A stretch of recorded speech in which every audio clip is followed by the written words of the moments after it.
आज हम बात करेंगे एक ऐसे म्यूचुअल फंड, ऐसे सेगमेंट की जो यंगर जनरेशन के साथ साथ मिड एज जनरेशन के लिए भी इक्वली इंपॉर्टेंट है।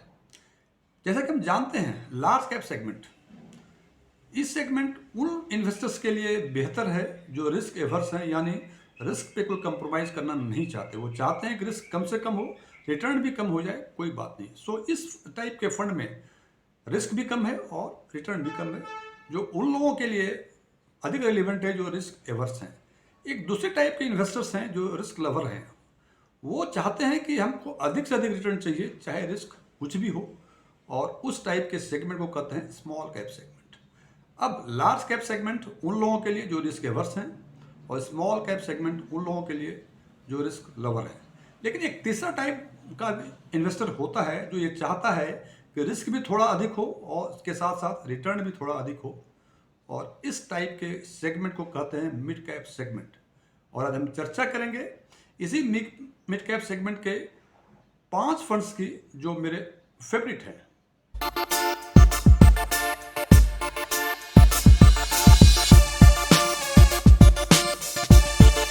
5 फंड्स को शॉर्टलिस्ट करने के लिए हमने 2 मेन पैरामीटर्स लिए हैं, रिटर्न पैरामीटर और रिस्क पैरामीटर। रिटर्न पैरामीटर में फिर अगला 3 सब पैरामीटर्स हैं, 3 इयर्स का XIRR, 5 इयर्स का XIRR और 10 इयर्स का XIRR।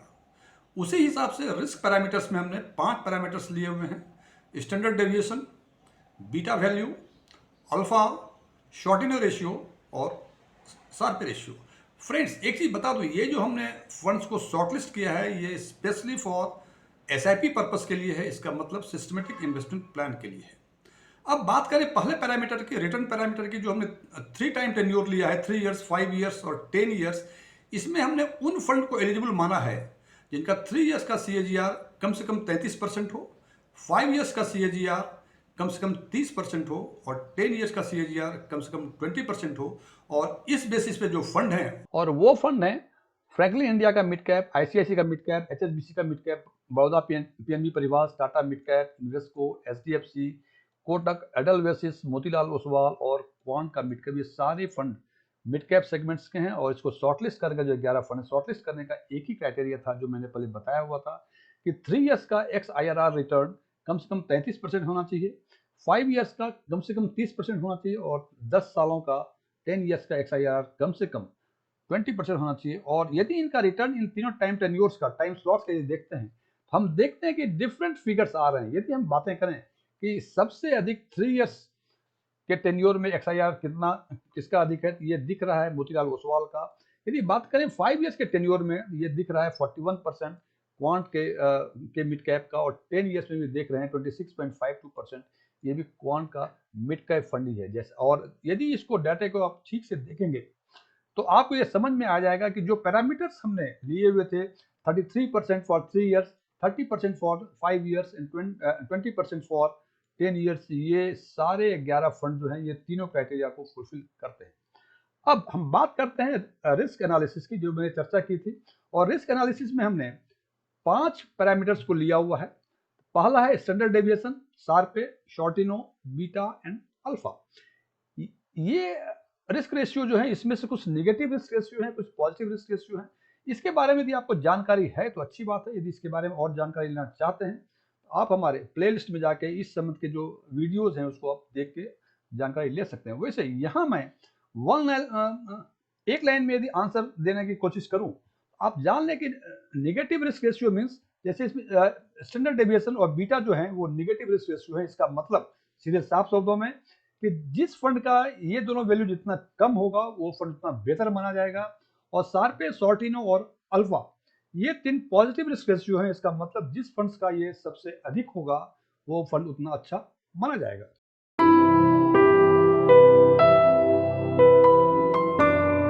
अब हमने जो risk analysis standard deviation, Sharpe, Sortino, beta और अल्फा का वैल्यू लिया हुआ है, ये केवल इन्हीं 11 फंड्स का लिया हुआ है। लेकिन इस वैल्यू को लेने से ये पता हमें नहीं चल रहा है कि इसका अपने सेगमेंट में क्या पोजीशन था, क्या रैंकिंग। फॉर एग्जांपल, जैसे हम बात करते हैं फ्रैंकलिन का 14.48 पर 48 है स्टैंडर्ड डेविएशन। इसको हम क्या माने, क्या इससे फंड्स कितने अधिक हैं, कितने नीचे मिड कैप सेगमेंट्स में हैं, इससे ये पता नहीं चलता है। तो इसके लिए हमने रिस्क एनालिसिस के लिए भी एक क्राइटेरिया को सेट किया है। वो सेट किया है कि टॉप 10 फंड्स जो भी होंगे इस 11 फंड में से वो ब्लॉक कलर्ड है। सिंपल साफ शब्दों में, फॉर एग्जांपल टॉप 10 की बात बता रहा हूं। आप बात करें सबसे पहले स्टैंडर्ड डेविएशन की। टॉप 10 स्टैंडर्ड डेविएशन के बेसिस का मतलब जो सबसे कम 10 फंड्स हैं जिसका स्टैंडर्ड डेविएशन सबसे कम है, वो आपको येलो ब्लॉक में कलर्ड है। और जो कलर्ड ब्लॉक कलर्ड नहीं है, इसका मतलब वो 10 से बाहर का है। यदि फिर इसी कॉन्टेक्स्ट में यदि बातें करें अल्फा की, इसका मतलब जो टॉप 10 अल्फा फंड्स हैं, इसका मतलब कि जो सबसे अधिक अल्फा रेशियो जिस फंड में है टॉप 10 में, वो फंड को हमने यहाँ कलर्ड किया हुआ है। फॉर एग्जांपल जैसे हम देखते हैं कि 12.10 मोतीलाल ओसवाल का है अल्फा, ये कलर्ड है, इसका मतलब ये टॉप 10 में आते हैं। और अब देखें फ्रैंकलिन इंडिया का -1.76 है, ये कलर्ड नहीं है, इसका मतलब ये टॉप 10 से बाहर है।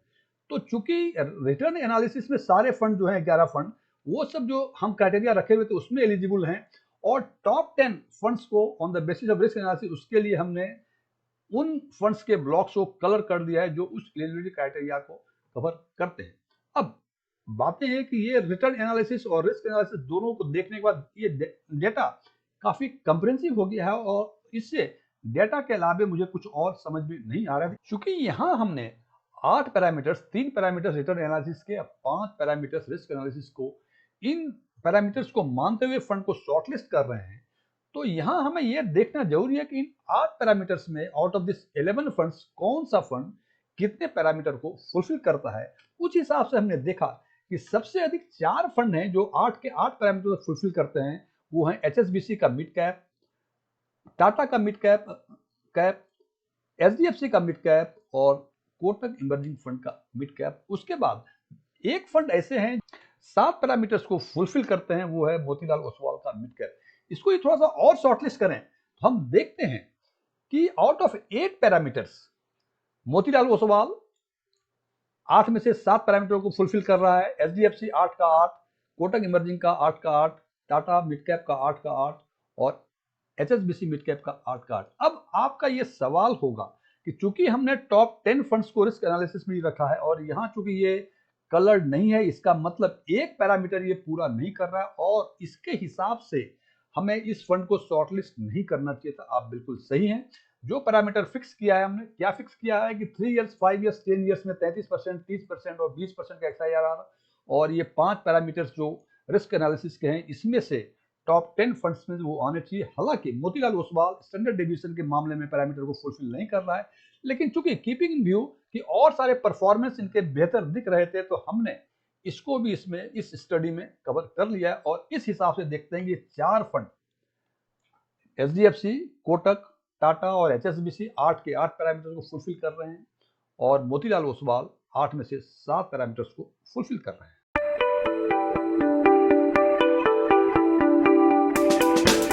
अगली समस्या ये हो रही है कि हमने ये तो देख लिया कि कौन सा फंड कितने पैरामीटर से कितना पैरामीटर को फुलफिल कर रहा है, लेकिन अब यदि उसके बीच फॉर एग्जांपल हम HDFC मिड कैप की बातें करते हैं, इन 4 फंड जो हैं, ये 4 फंड ने सारे पैरामीटर्स को फुलफिल किया है। अब यदि हम 3 इयर्स के बेसिस पे बातें करें HDFC या कोटक इमर्जिंग किसी फंड्स की, तो हम देखते हैं कि 3 इयर्स में HDFC का 37.47% XIRR है, जबकि कोटक इमर्जिंग का 33.92 है, HSBC मिड कैप का 36 है और मोतीलाल ओसवाल का 44.96 मींस 42% के आसपास है। लेकिन ये चारों फंड, इन चारों फंड का स्कोरिंग जो है 8/8 है। लेकिन अब इस चारों फंड में से यदि हमें शॉर्टलिस्ट करना हो तो कुछ कुछ क्राइटेरिया तो हमें रखना ही पड़ेगा, और इसके लिए हमने क्या किया है कि इन पांचों फंड्स की रैंकिंग कर दी है रेस्पेक्टिव पैरामीटर्स के हिसाब से। फॉर एग्जांपल यदि 3 साल के पैरामीटर की बातें करें तो इसमें हम रैंक कर दिया है कि कौन सा फंड फर्स्ट रैंक पे है, कौन सेकंड पे है, कौन थर्ड पे है,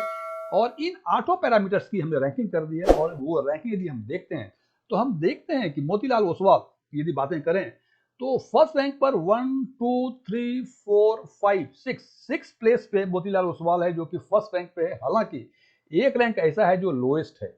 उसी हिसाब से यदि बातें करें हम कोटक इमर्जिंग की, तो केवल एक ही पैरामीटर्स है जिसमें वो फर्स्ट रैंक पे है और 4 पैरामीटर्स ऐसे हैं जिसमें वो 5th रैंक पे है।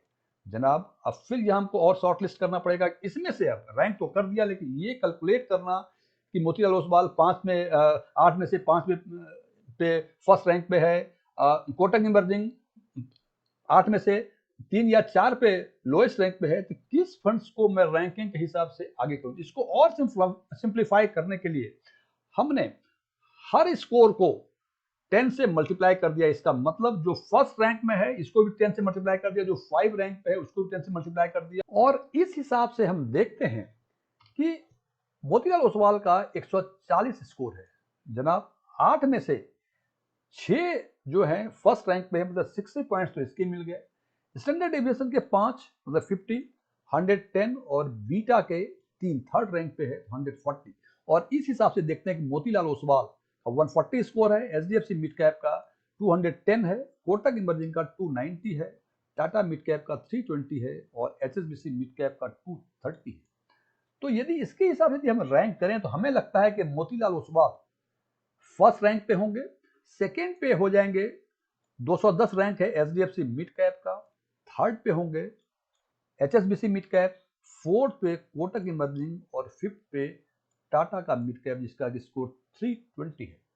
फ्रेंड्स, जैसा मैंने पहले कहा था कि मोतीलाल ओसवाल स्टैंडर्ड डेविएशन में एलिजिबल नहीं था, लेकिन फिर चूंकि एक ही पैरामीटर्स पे आउट ऑफ 8 एलिजिबल नहीं थे, हमने इसको इंक्लूड किया और इसके बाद देखा कि ये फर्स्ट रैंक पे आ गए। और ये स्कोरिंग, रैंकिंग या क्राइटेरिया जो हमने रखा हुआ है, ये मैंने अपने परसेप्शन के हिसाब से रखा हुआ है। आपका परसेप्शन हो सकता है कुछ अधिक हो, कुछ और हो। तो मेरे परसेप्शन, चूंकि यहाँ हम बात कर रहे हैं हम अपने फेवरेट 5 मिड कैप फंड्स की, तो हमारे हिसाब से 5 में से पहला मोतीलाल ओसवाल, दूसरा एचडीएफसी, तीसरा एचएसबीसी, चौथा कोटक इमर्जिंग, पांचवा टाटा मिड कैप। हालांकि यदि आपके रैंकिंग इससे अलग हो कोई बात नहीं है, लेकिन इतना बात तो तय है कि रैंकिंग अलग हो, लेकिन इन फंड्स में यदि सिस्टमेटिक इन्वेस्टमेंट प्लान के द्वारा यदि आप इन्वेस्टमेंट करेंगे तो निश्चित रूप से आपको अच्छे रिटर्न मिलने की पूरी संभावनाएं हैं। हालांकि अंतिम निर्णय हमेशा आपका